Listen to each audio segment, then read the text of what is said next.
কারোর সাজের দায়িত্ব যখন পড়ে আমার উপরে তখন যে আমার কী টেনশন হয় মানে সেটা আমিই জানি যে কেমন সাজাবো। নিজের সাজটা একরকম আর অন্যকে সাজানোর ব্যাপারটা পুরোপুরি আলাদা।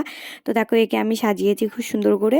তো দেখো কেমন হয়েছে অবশ্যই কমেন্ট করে জানাবে। ওর আজকে নাচ আছে, কালকে রংদোল, তো আজকে এরা হোলি স্পেশালে এটা যেখানে নাচ শেখে সেখানে নাচ আজকে প্রোগ্রাম। তো ও যাচ্ছে, ওর মা যাচ্ছে, ওর মাও একটা প্রোগ্রাম করবে, ডান্স করবে। তো আমাদের এখানে আজকে যেহেতু মৎসব তো তার জন্য দেখো নগরে বেরিয়েছে। আমার নগর দেখতে খুবই ভালো লাগে। এই দেখো ওর মা কি সুন্দর দেখো সেজেছে, আর ওর বোন এসছে, ও আলতা পুড়িয়ে দিচ্ছে। তো কমেন্ট করে জানাবে ভালো লাগছে কি না। তো চলো এবার যা যাক, ওরা চলে যাবে 12টার থেকে ওদের প্রোগ্রাম। তো বিকেলবেলায় দেখো একটু ঘুরতে বেরিয়েছে। আর এই দেখো এই পুচকেটা দেখেছো, একা একাও যাবে, কাউকে ধরবে, কারোর হাত ধরবে না, বা দেখো মাঝপথে বসে আর যাবে না। তাহলে কি বলতে ইচ্ছা করে বলো? আমরা আবার ভিডিও বানাচ্ছি, আমি কি করব? এর দেখে আমার হাসি পাচ্ছিল। তো দেখো আমাদের বললাম না তখন যে আমাদের এখানে আজকে নগরে বেরিয়েছিল মৎসব আছে। তো আমরা চলে এসেছি, আমরা খেয়ে খেয়ে বাড়ি চলে যাব। তো দেখো কী কী মেনু আজকে হয়েছে। খিচুড়ি হয়েছে, ফ্রায়েড রাইস হয়েছে, চাটনি আছে, পায়েস আছে।